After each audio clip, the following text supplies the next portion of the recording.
Voilà, nous saluons nos internautes qui nous écoutent aux quatre coins de la planète. Que Dieu vous bénisse donc particulièrement. Aujourd'hui, nous allons aller dans la Genèse et nous allons faire remonter un épisode de la vie de Joseph. Joseph et le pardon. Dans Genèse 45, si vous voulez bien vous porter dans ce passage-là, Genèse 45, Genèse chapitre 45, et nous allons lire à partir du premier verset. Genèse 45, premier verset. Joseph ne pouvait plus se contenir devant tous ceux qui l'entouraient. Il s'écria « Faites sortir tout le monde !» Et il ne resta personne avec Joseph quand il se fit connaître à ses frères. Il éleva la voix en pleurant. Les Égyptiens l'entendirent, et la maison de Pharaon l'entendit. Joseph dit à ses frères, « Je suis Joseph. Mon père vit-il encore ?»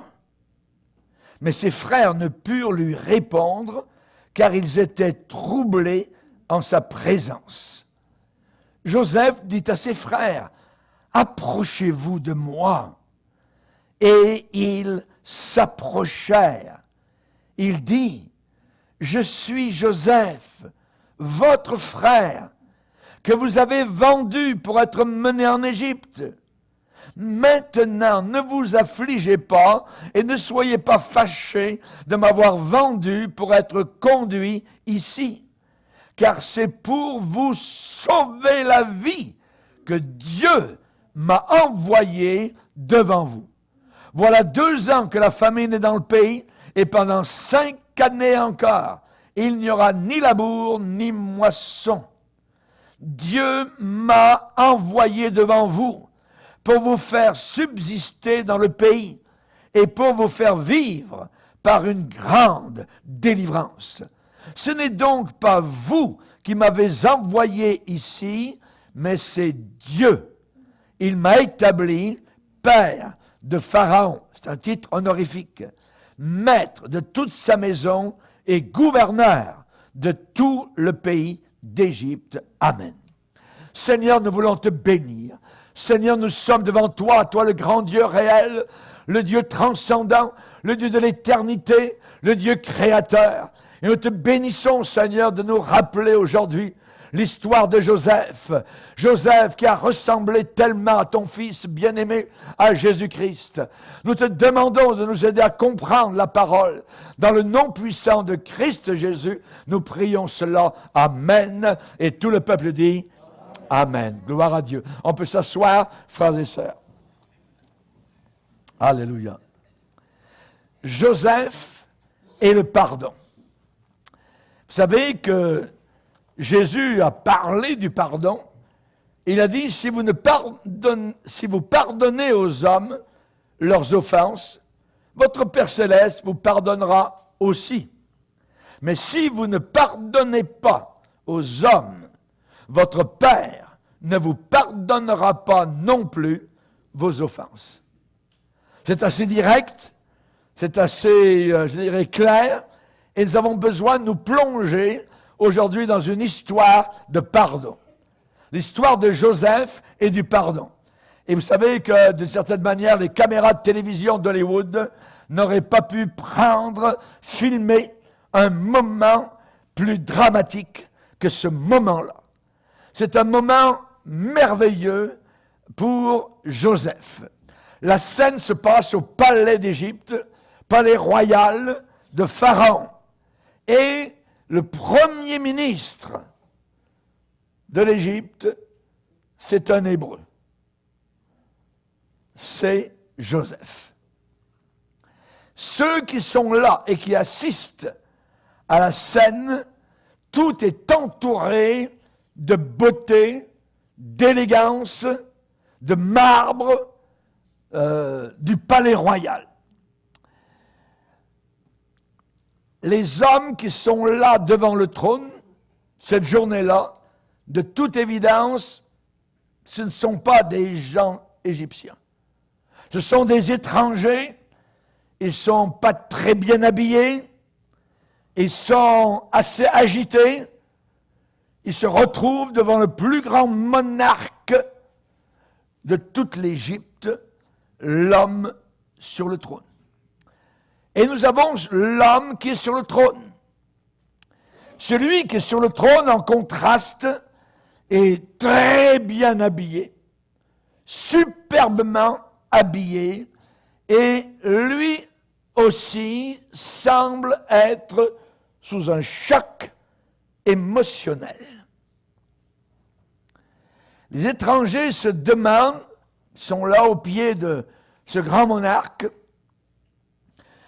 qui est cet homme qui a comploté contre nous.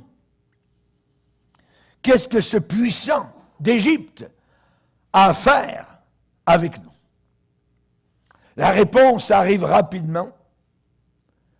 Je suis Joseph, votre frère. Oh! Je suis Joseph, votre frère. Des vagues de choc, je dirais, passent au travers de ces hommes qui sont devant lui. Non, ça ne se peut pas. On l'a vendu comme esclave, il y a 13 ans. Ça ne peut pas être lui. Il ne peut plus être vivant. Il ne peut pas être dans toute cette parade de pouvoir, de puissance égyptienne, pharaonique, sous nos propres yeux. Je suis Joseph, votre frère. Comment un Hébreu pourrait-il être sur le trône d'Égypte? Mais mon père vit-il encore? Il parle de Jacob, le vieux père. Mon père vit-il encore? Ils ne peuvent pas répondre à cette question. Ils sont en état de choc, littéralement.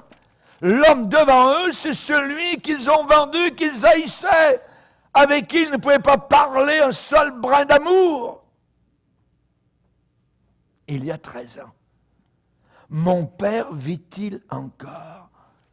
Ils n'en reviennent pas, c'est pas possible. Je suis Joseph. Ses frères ne peuvent pas lui répondre. Ils sont troublés en sa présence. Et Joseph va leur dire, approchez-vous de moi plus proche. Et ils s'approchèrent. Et ils répètent, je suis Joseph. Moi j'imagine, quand quelqu'un sur un trône va dire, approche-toi, je suis Jésus. C'est moi. Je suis Jésus. Je suis Joseph, votre frère, que vous avez vendu pour être mené en Égypte. Et là, évidemment, il y a quelque chose qui se passe. Ne vous affligez pas, ne soyez pas fâchés. M'avoir vendu pour être conduit ici, c'est pour vous sauver la vie. Parce que c'est Dieu qui m'a envoyé devant vous, avant vous. Dieu avait un but. Votre haine contre moi, Dieu l'a changée pour vous sauver la vie. Ils n'en reviennent pas. C'est pour vous sauver la vie que Dieu m'a envoyé. Dieu m'a envoyé, répète 3 fois, c'est Dieu, c'est Dieu, c'est Dieu. Mon père vit-il encore? Il y a toujours un point culminant lorsqu'une personne, quelqu'un, je dirais, est vainqueur sur l'amertume. Victorieux sur l'amertume. Victorieux sur l'esprit de vengeance. En remplaçant cela par le pardon. Jésus-Christ regardait du haut de la croix les clous tenaient ses mains et ses pieds serrés sur le bois rugueux. Jésus priant pour ceux qui l'avaient lié, « Père, pardonne-leur, ils ne savent pas ce qu'ils font. » L'enfant de Dieu ne peut pas arborer l'amertume, avoir de l'amertume, présenter de l'amertume ou un esprit qui ne pardonne pas. Non! Les lois du royaume de Dieu interdisent cela. Et Paul va répéter, l'athlète spirituel n'est pas couronné s'il n'a pas combattu selon les règles.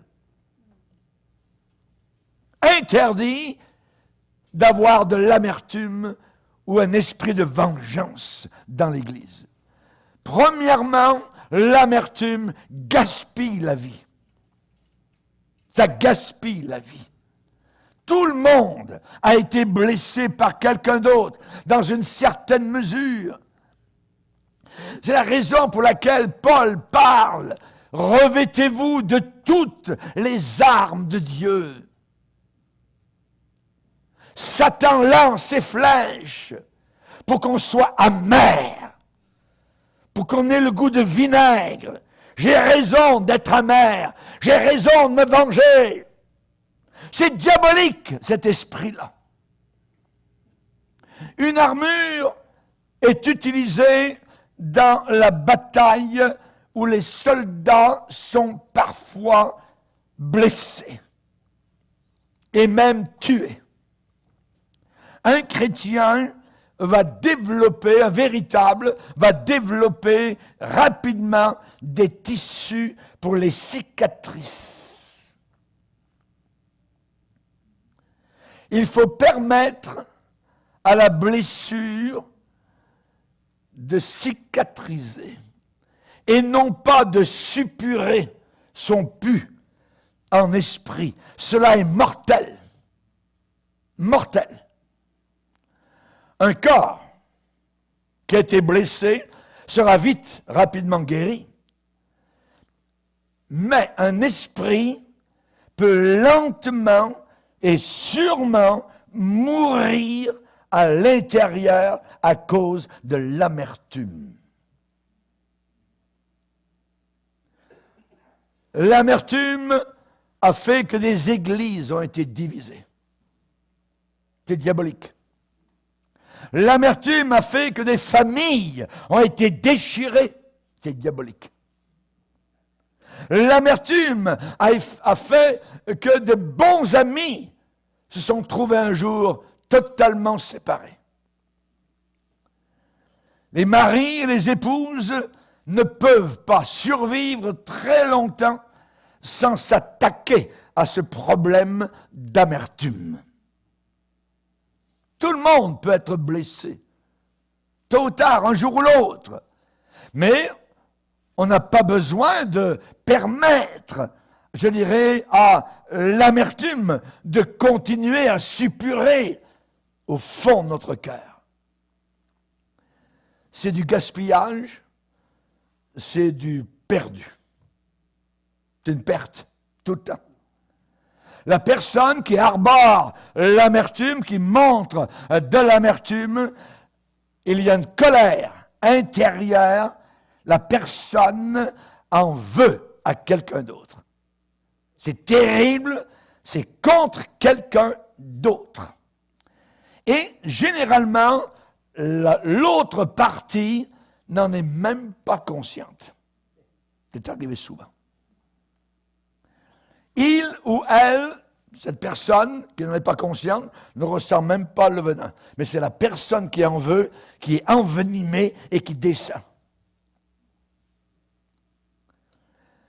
Les flammes d'une passion vengeresse demandent une occupation plein temps. Vous ne dormez plus. Ça vous ronge. Vous allez chez le médecin. Vous faites une dépression. Parce que vous en voulez. Vous voulez vous venger. L'amertume ne restaure jamais des relations. et ça ne guérit jamais les vieilles blessures. L'amertume. Ça ne bâtit jamais, mais ça déchire tout le temps. Et ça détruit seulement. L'amertume n'ajoute jamais, mais soustrait toujours. Ça n'aide jamais, ça blesse toujours, l'amertume. Ça blesse celui ou celle qui a ça dans son cœur. L'amertume demande une pleine, totale attention de la part de celui ou celle qui la porte. Il n'y a pas de temps pour avoir une action constructive ou une bonne pensée. Non, non, non. Les frères de Joseph n'avaient aucune bonne pensée vis-à-vis de lui. Ils le haïssaient. Et avec l'amertume, il n'y a aucun temps pour revoir la beauté de ce monde, la terre qui est si belle. Il n'y a pas de temps pour rire. Il n'y a pas de temps pour chanter. C'est une perte colossale. L'amertume. Le goût du vinaigre. Jésus a dit, le voleur, en parlant du diable, ne vient que pour détruire, égorger, voler. Et l'amertume est diabolique. Elle vole. Elle vole ton futur, ta joie, tes projets. Non, tu en veux cette personne, et là, ça te garde sous un étau. L'amertume gaspille la vie. Deuxièmement, l'amertume n'est pas chrétienne. Ça n'est pas chrétien. Isaïe nous parle de Jésus 700 ans auparavant, et il déclare qu'il a été maltraité. Il a été opprimé, et il n'a pas ouvert la bouche. Jésus. Le mot « supporter » revient 3 fois dans l'épître de Pierre, la première, où l'apôtre Pierre va déclarer en disant que nous devons absolument nous supporter. C'est une grâce que de supporter des afflictions par motif de conscience. Une grâce que de supporter.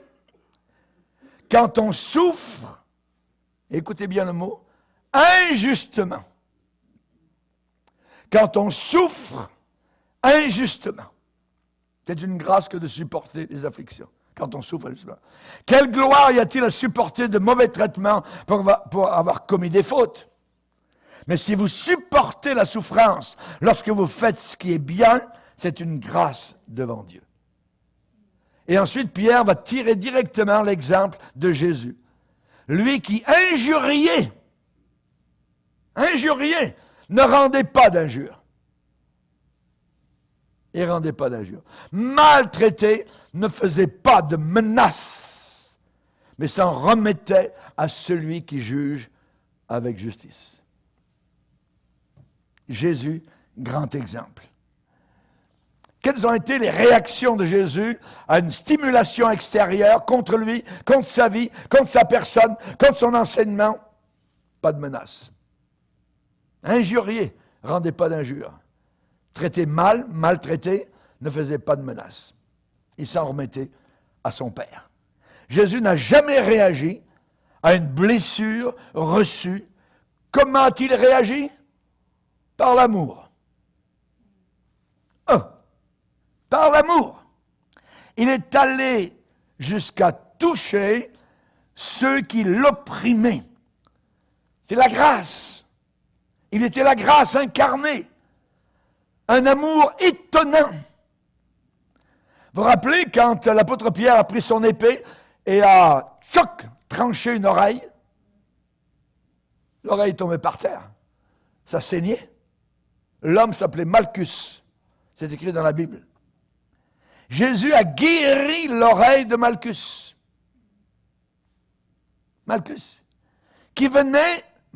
venait pour l'arrêter dans le jardin à Gethsémani. Jésus a guéri Malchus qui venait pour l'arrêter. Y a-t-il quelqu'un qui a été blessé plus que Jésus? Personne. Personne. Jésus n'a jamais montré des railleries, des moqueries contre Pilate ou contre Hérode même. Non. Jésus ne s'est jamais moqué des soldats qui riaient de lui en le flagellant. Non. Il n'a jamais craché des paroles mauvaises à Caïphe lorsqu'il a été giflé, rappelez-vous. Ni à la foule qui le huait et qui l'avait acclamé quelques jours auparavant. Non. Il a pardonné à ceux qui enfonçaient les pointes de fer dans sa chair. Jésus débordait de pardon et d'amour. Il faut revoir ça. Avez-vous été gravement blessé? Avez-vous été profondément blessé? Vous avez eu des clous dans vos mains et vos pieds? Peut-être que nous avons des traces d'épines sur nos fronts. Peut-être qu'on a la marque d'une lance dans notre côté. La parole de Dieu répond à cela. Et elle déclare que toute amertume, toute animosité, toute colère, toute clameur, toute calomnie, toute espèce de méchanceté disparaissent du milieu de vous. Soyez bons les uns envers les autres, compatissants, vous pardonnant réciproquement comme Dieu vous a pardonné en Christ. Alléluia. Merci Seigneur. Si vous pardonnez, je vais vous pardonner, a dit le Père. Si vous ne pardonnez pas, je ne vous pardonnerai pas. C'est aussi simple, clair et net. Nous avons été beaucoup pardonnés, tous, par Jésus. Nos fautes, nos péchés demandaient la punition capitale. Le salaire du péché, c'est la mort. Mais Jésus a pris notre place. La substitution. Et dans la lumière de l'éternité, à la lumière de l'éternité des temps éternels, toutes nos blessures sont très légères. J'estime que les souffrances du temps présent actuel n'ont aucune comparaison avec la gloire à venir, a dit l'apôtre Paul. Et Paul va parler de ses afflictions, et aux Corinthiens, il va leur parler en disant « Nos légères afflictions, donc, produisent pour nous un poids de gloire. » 2 Corinthiens 4, 17. Il dit « C'est pourquoi nous ne perdons pas courage. » On pourrait perdre courage. Non, nous ne perdons pas courage. Et lors même que notre homme extérieur, notre corps, se détruit, notre homme intérieur se renouvelle de jour en jour. Car nos légères afflictions, ce que j'aime là, c'est léger.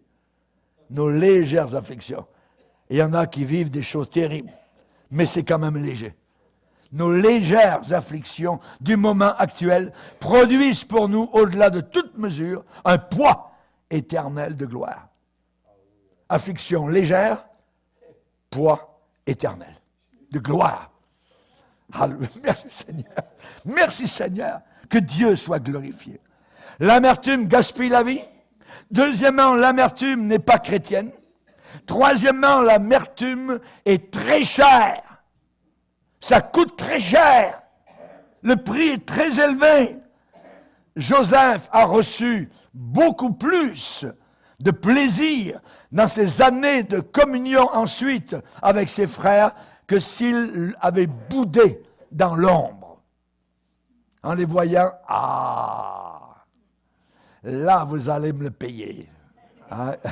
Jamais Joseph n'a fait ça. Jamais. Voyez. Et Joseph aurait pu ordonner leur mort, sur place. Sur place. C'est la punition qu'ils auraient méritée. N'oubliez pas tout ce que Joseph a vécu, quand ils l'ont vendu, quand ils l'ont vu venir, tout ça. Il voulait le tuer. Et c'est le plus vieux frère qui a dit, non, on va le mettre dans un puits, puis on va le vendre aux Ismaélites qui passent la caravane, tout ça. Il criait du fond du puits. Mes frères, tirez-moi du puits. Et maintenant, il est sur le trône d'Égypte, il les a à ses pieds, et il aurait pu les tuer d'une parole. Non, il n'a pas fait ça. Est-ce que ça lui aurait apporté une satisfaction? Non. Il y a beaucoup plus à gagner en pardonnant. En pardonnant. Vous êtes un gagnant. En vous vengeant, vous êtes un perdant. Les bienfaits du pardon sont inimaginables. Joseph a été réuni avec son père. Jacob, le vieux père, le pensait mort. Rappelez-vous que ses frères méchants avaient apporté sa tunique, ils l'avaient mélangée avec du sang d'un agneau qu'ils avaient tué, et ils ont dit, papa, regarde, ton fils est mort. La tunique est ensanglantée, il a été mangé par une bête.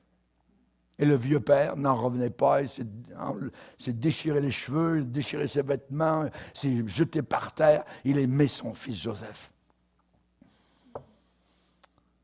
Ce vieux père le pensait mort, et il apprend maintenant, Jacob, que non seulement Joseph est vivant, mais Joseph règne sur toutes choses. Il règne sur le plus grand des pays de l'époque. Et il est retourné vers son fils à 130 ans, clopin. Il est allé en direction du sud, vers l'Égypte, et Jacob a été une bénédiction pour tous ceux qui le connaissaient. À son arrivée, Jacob, le vieux père, au palais royal d'Égypte, ça a été lui, Jacob, qui a béni Pharaon. Il a béni Pharaon, et non pas Pharaon qui a béni le vieux père. La Bible dit, 2 fois, Genèse 47, 7 et 47, 10, Jacob bénit Pharaon, et Jacob bénit encore Pharaon. Merveilleux pour Joseph de voir ça. Le vieux père bénit Pharaon. Deuxièmement, il a maintenant une communion avec ses frères. Il a une communion avec ses frères. À ceci, tous connaîtront que vous êtes mes enfants si vous vous aimez les uns les autres. C'est un signe. Jean va dire, n'aimons pas en parole seulement, mais avec action. Nous sommes unis dans un lien d'amour. Je me rappellerai toujours, avec mon épouse, quand on chantait ce cantique-là dans les îles du Pacifique Sud, en Polynésie française, au fond de la terre, vous voyez. Et on se tenait par la main et tout ça, et on chantait tous unis dans l'amour, vous voyez. C'est merveilleux. Je me rappelle encore, unis dans un lien d'amour. On parle des dons du Saint-Esprit. 1 Corinthiens 13 nous parle des dons du Saint-Esprit. Mais les dons du Saint-Esprit n'œuvrent pas à moins d'être motivés par l'amour. Ça doit être motivé par l'amour. Sinon, c'est une cymbale qui retentit, c'est tout. Du bruit, c'est tout. Un des plus grands cadeaux du christianisme, c'est la communion que nous avons les uns avec les autres. Et je dirais l'un avec l'autre. C'est merveilleux, on est frères, on est sœurs, on s'appelle frères et sœurs. Et c'est quelque chose de merveilleux. Et je suis tellement content de faire partie, je dirais, de la famille de Dieu. Oh, qu'il est bon, qu'il est doux pour des frères de demeurer ensemble, de rester dans la communion, de demeurer dans la persévérance, de demeurer dans la doctrine, de demeurer dans l'amour, de demeurer ensemble dans la persécution. Il donne une famille à ceux qui n'en avaient pas. C'est merveilleux, il y a des gens qui sont venus, qui étaient orphelins, ou leur famille les avait abandonnés, et voilà qu'on découvre l'Église du Seigneur. Et quand l'Église du Seigneur fonctionne normalement selon le Saint-Esprit, c'est une famille merveilleuse. C'est une famille merveilleuse. C'est la plus belle famille au monde. Alléluia. Gloire au Seigneur. Et on voit que les premiers chrétiens persévéraient dans la communion fraternelle. Dans cette commune union fraternelle. Dans Malachie 3, il est dit, ceux qui craignaient l'Éternel se parlèrent l'un à l'autre. L'église de Dieu, la véritable, est une église, en grec c'est phoboumenoi, une église qui craint Dieu. La crainte de Dieu, c'est le commencement de la sagesse. Alléluia. Et donc, Joseph a pu donc être réuni avec son père, son vieux père Jacob. Il a eu une communion de nouveau avec ses frères et il a pu pardonner leur passé. Il a pu pardonner leur passé. Tout est nouveau quand nous nous tournons vers Jésus-Christ. Toutes les vieilles choses passent, je dirais, dans l'oubli. Les anciennes choses passent dans l'oubli. C'est un principe des Écritures, un principe scripturaire. Nous sommes les produits de l'œuvre de nos esprits. Un homme, nous dit la Bible, un homme est exactement tel que sont les pensées de son cœur. Ce que vous êtes vraiment, c'est ce que vous pensez dans votre cœur. C'est ça que vous êtes. C'est ce que nous sommes. La Bible dit. Et donc, un don béni, c'est quoi? C'est d'oublier les heures sombres. Lorsqu'il y a eu des blessures, lorsqu'il y a eu toutes sortes de choses qui se sont passées. C'est un don béni. Et il y a un proverbe qui dit, dans la Bible, c'est une gloire pour l'homme d'oublier les offenses. C'est une gloire pour l'homme d'oublier les offenses. On devrait encadrer ce verset dans le livre des Proverbes. C'est une gloire pour l'homme. Quand Dieu nous pardonne de nos péchés, qu'est-ce qu'il fait Dieu? Il oublie. Il oublie. Nos péchés ne reviendront jamais contre nous. De toute l'éternité. Vous vous en souvenez. Mais Dieu dit, je ne me souviendrai plus de leurs péchés, ni de leurs iniquités. Dieu peut oublier ce qu'il veut. Et il oublie tout notre passé quand nous venons à Jésus. Alléluia. Gloire au Seigneur. Nos péchés ne reviendront jamais contre nous. Dieu est souverain, il peut choisir d'effacer de sa mémoire tout ce qu'il veut. Nous sommes humains. Et oublier, parfois c'est dur pour nous. C'est dur pour nous d'oublier. Mais particulièrement, donc, on voit que nous n'oublions pas nos fautes passées. Nous nous accusons parfois durement. J'aurais pas dû. Nous rappelons facilement les erreurs des autres, les péchés des autres. Ou si on ne le fait pas, eh bien, on les aide à s'en rappeler. Non. Le pardon commence avec un processus d'oubli. Moi, j'aime mon épouse. Chaque fois qu'on traverse notre ministère, on a eu des batailles, des combats où des gens se sont ergotés contre nous. Elle dit, moi, je tourne la page. Ça, c'est bien, c'est biblique. On tourne la page, on oublie. On va plus loin. Sinon, on est bloqué.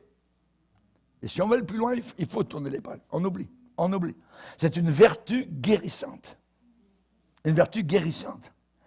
Et, en plus, Joseph, de pardonner, ça lui a donné de la stature, de l'envergure, avec Dieu. Avec Dieu. Joseph savait très bien une chose, c'est qu'un homme pieux pardonnerait la tricherie de ses frères. Un homme pieux. L'homme ou la femme qui n'est pas pieuse ne pardonne pas. Non, je ne peux pas pardonner. Je ne peux pas l'avaler. La personne va rester bloquée. Joseph a réalisé que Dieu avait permis cela pour son bien. C'est Dieu, il va répéter 3 fois dans le passage qu'on a lu, c'est Dieu qui m'a envoyé. C'est pas vous, oui, c'est vous, mais derrière cela, Dieu, la main de Dieu était dans cela, dans ce processus. Alléluia. Et la course de ses pensées à Joseph a dépassé ses frères.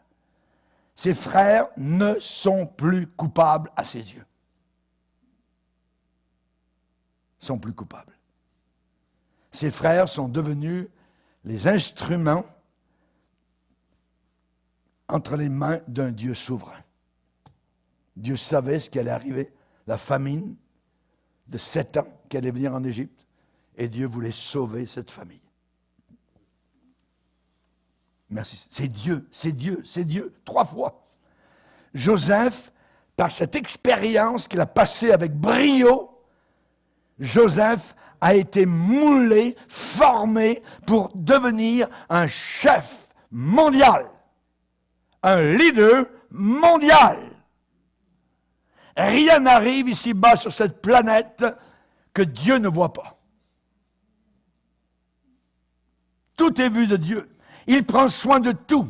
L'Éternel étend ses regards sur toute la surface du globe terrestre pour soutenir ceux et celles dont le cœur est tout entier à lui. Même nos cheveux sont comptés. Si un seul de nos cheveux est compté, il connaît tout. Même un moineau ne tombe pas à terre sans que Dieu ne le sache. Sans que Dieu ne le sache. Il ordonne les pas de ses enfants. Et il utilise même nos moments sombres, je dirais, de notre histoire humaine, pour, évidemment, faire en sorte que son plan puisse s'accomplir. Il gardera les pas de ses bien-aimés. Le besoin de pardonner, je dirais, est réel et n'a jamais été autant demandé qu'aujourd'hui parmi les chrétiens. Si nous voulons aller de l'avant, il faut pardonner. Joseph n'avait pas de motif plus loin, je dirais, à l'arrière de sa tête pour « oui, je vous pardonne, mais attendez, ouais, on va se retrouver ». Non. Voyez. Il n'avait pas de motif plus loin, voyez, quand il a pardonné. Des années plus tard, lorsque le vieux père Jacob est décédé, soudain ses frères ont été effrayés.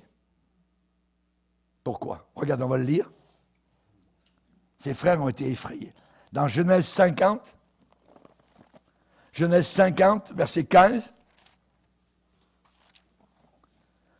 quand les frères de Joseph virent que leur père était mort, ils dirent, « Ah, si Joseph nous prenait en haine et nous rendait tout le mal que nous lui avons fait. » Et ils firent dire à Joseph, ton père a donné cet ordre avant de mourir.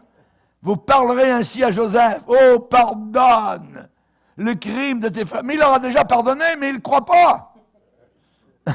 Pardonne le crime de tes frères et leurs péchés, car ils t'ont fait du mal. Pardonne maintenant le péché des serviteurs du Dieu de ton père. Joseph pleura en entendant ces paroles. Ses frères vinrent eux-mêmes se prosterner devant lui et ils dirent, « Nous sommes tes serviteurs. » Joseph leur dit, « Soyez sans crainte, car suis-je à la place de Dieu? Vous aviez médité de me faire du mal, mais Dieu l'a changé en bien pour accomplir ce qui arrive aujourd'hui, pour vous sauver la vie à un peuple nombreux. Soyez donc sans crainte, je vous entretiendrai, vous et vos enfants. » Et il les consola en parlant à leur cœur. Alléluia. Merci Seigneur. Merci Seigneur. Le besoin de pardonner. On voit que les frères se sont dit, si Joseph avait seulement prétendu nous pardonner, mais que derrière sa tête, il avait autre chose, voyez, pour que le vieux père, pendant qu'il vit encore, ne soit pas blessé. Mais une fois maintenant que le vieux père est mort, ah là, son vrai jour va sortir. Non. Maintenant que Jacob, notre vieux père, est décédé, est-ce que Joseph va devenir l'ange de la vengeance? Est-ce qu'il va devenir un Hells Angel? Un ange de l'enfer. Hein? C'est ça qu'ils se sont dit. Ils n'avaient pas besoin de se faire de soucis. Pourquoi? Parce que Joseph n'avait pas pardonné pour d'autres raisons. Il n'y avait aucune autre raison, pour d'autres motifs. Voyez, Joseph n'était pas mine, il n'était pas mesquin. Hein? Il n'avait pas un esprit petit, méprisable, mais il avait un esprit noble. Il y a un verset qui parle de cela dans Ésaïe, où il a dit « Celui qui est noble forme de nobles desseins et il persévère dans ses nobles desseins. » Alléluia. On sait particulièrement que Joseph n'a jamais essayé de gagner la faveur de la foule. Il n'a jamais essayé de plaire à la presse, non, aux médias. Joseph avait pardonné parce qu'il le voulait. Il faut que tu veuilles pardonner. faut que tu le veuilles. Oui. Et on a demandé un jour à un homme, mais pourquoi es-tu chrétien? Parce que je le veux. Parce que je le veux. Dans le mariage, c'est exactement cela. Le pasteur demande, voulez-vous prendre? Voulez-vous prendre? Je le veux. Je le veux. Ce qui a fait de moi un mari, qui m'a fait passer d'un garçon à un époux, c'est ce petit bout de phrase. Je le veux. Je l'ai voulu et je l'ai encore. Alléluia. Gloire au Seigneur. Merci Seigneur. Le vouloir pardonner.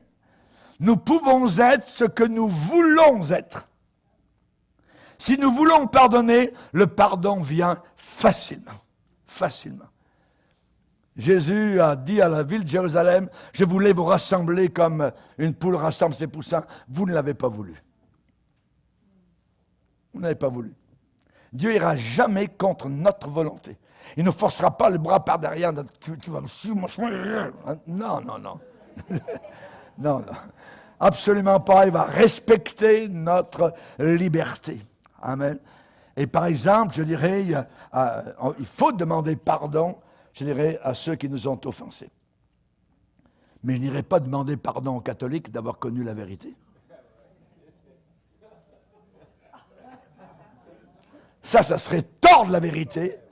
C'est un faux amour, voyez, et ce n'est pas du vrai. Est-ce que vous vous ratatinez? Est-ce que vous vous flétrissez à l'intérieur à cause de l'amertume? Personne ne nie que vous souffrez peut-être, que vous êtes blessé, que vous avez subi un traitement très, très injuste, et vous le supportez. Mais n'oubliez pas aussi que vous êtes en train de mourir, que vous êtes en train de descendre, voyez, à petit feu, parce que vous arborez l'amertume. Vous avez un esprit de vengeance contre cette personne, contre ce groupe de personnes. Il ne faut pas, il faut être comme Joseph. Évidemment, donc, si j'écoute Satan, au lieu d'être dirigé par le sermon sur la montagne, alors j'en aurai les résultats. Et que dit le sermon sur la montagne? Heureux les miséricordieux, car ils obtiendront miséricorde. Ouais. Heureux ceux qui procurent la paix, parce qu'ils seront appelés fils de Dieu. Fils de Dieu. Voyez, Satan dit, t'as raison, vas-y, ouais, t'as fait ça, ils t'ont dit ça, regarde, c'est injuste, les gens passent toujours devant toi, t'es toujours laissé à l'arrière, t'es haï, tout ça, pourtant t'as rien fait de mal, vas-y, combat, lutte, ça c'est la mort. Faut lever le bouclier, c'est un mensonge. Un mensonge, voyez. Il ne faut pas se ratatiner.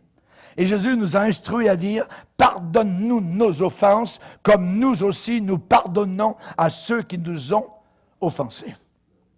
Offensés, voyez. Si vous voulez le pardon de Dieu, il faut absolument que nous-mêmes nous pardonnions aux autres. Ah, le doux arôme du pardon. Le doux arôme, le doux parfum du pardon.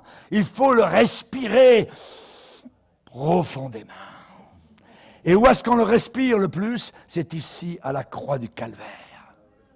J'ai été pardonné. Ça sent bon autour de la croix. Père, pardonne-leur. Sa prière a été répondue. Je suis pardonné. Tu es pardonné. Alléluia. Gloire au Seigneur. Alors, s'il m'a pardonné, je pardonne à tout le monde. Vous ne voudriez pas quitter la terre en voulant quelqu'un, en disant « Il m'en va, je vais mourir, j'en veux. » Non, jamais de la vie, non, ne partez pas comme ça, partez en paix, voyez. Pardonnez à tout le monde, Alléluia. Notre pardon vient seulement dans la mesure où nous-mêmes nous pardonnons aux autres. Cette offense qui a été commise contre vous, est-ce qu'elle est vraiment si importante que ça? Que vous allez donner toute votre vie pour ça? Toutes ces années perdues? Voyez? Joseph avait été trahi par sa famille. Joseph avait été emprisonné pendant 12 ans. On a dit sur Joseph qu'il voulait attaquer la femme du patron, qui était faux. Des choses qu'il n'a jamais fait. Et quand il a eu une chance de prendre sa revanche, il l'a dédaigné, aucun esprit de vengeance. aucun esprit de vengeance. Il a béni ceux qui l'avaient blessé. Ceux qui l'avaient blessé. Ce n'est pas étonnant qu'il a été connu pour être celui qui ressemble le plus à Jésus-Christ dans l'Ancien Testament. C'est Joseph qui ressemble le plus à Jésus dans l'Ancien Testament. Voilà le modèle. Ah ouais, mais pasteur, c'est dur. Est-ce que c'est vraiment dur? Pardonner le passé, pardonner l'inceste, pardonner le viol, pardonner l'injure, avoir été battu physiquement. Mais tout ça, si je ne pardonne pas, c'est aussi dur que de vivre ces jours de solitude, ces nuits affreuses, tristes, monotones, parce que j'en veux à cette personne. Rien ne peut être plus dur que cette prison que vous vous imaginez vous-même. Jésus offre la liberté. Vous connaîtrez la vérité vous libérera. La clé, elle s'appelle pardon. Le pardon, c'est la clé. Le pardon. Un jour, on a eu au printemps surtout, c'est arrivé dans notre chalet. Tout d'un coup, André, j'étais en haut, j'entends crier en bas. Ah! J'ai dit, certainement, c'est une souris. Mais non, ce n'était pas une souris. C'était un oiseau qui était tombé de la cheminée, donc de la cheminée du chalet, jusqu'en bas. Et l'oiseau, il était là, il se baladait avec les ailes, vous voyez, tout ça. Et là, évidemment, donc, c'est assez, je dirais, un peu émouvant, tout cela, mais la clé, vous voyez, c'est de trouver la sortie. Et là, j'ai ouvert les portes, toutes les portes, vous voyez, et j'ai essayé d'un côté et d'autre. Au début, il ne voulait pas y aller, tout ça. À un moment donné, j'ai essayé de le cerner, tout ça. Finalement, hop, il a pris la porte. Là, il a trouvé la liberté. La porte, pour nous, c'est le pardon. La clé, c'est le pardon. C'est le pardon. Jésus offre la liberté. Ouvrez la porte de la prison. Pardonnez. Pardonnez. Quand? Maintenant. Dans votre cœur, vous pardonnez. Et vous pouvez rencontrer la personne si elle se présente à vous avec une liberté déconcertante. Parce que vous avez pardonné dans votre cœur. Et vous êtes libre. Baissons nos têtes. Seigneur, nous voulons te bénir. Seigneur, nous voulons te glorifier. Car tu es le Dieu qui nous a pardonné tant à la croix du Calvaire. Merci, merci.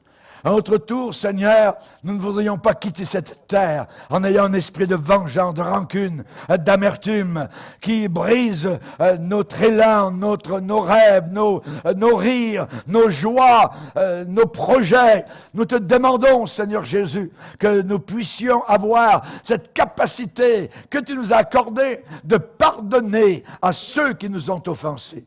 À toi et à toi seul revient toute la gloire au nom de Jésus. Amen. Et tout le peuple dit Amen. Gloire à Dieu. Alléluia. Levons-nous ensemble devant le Seigneur.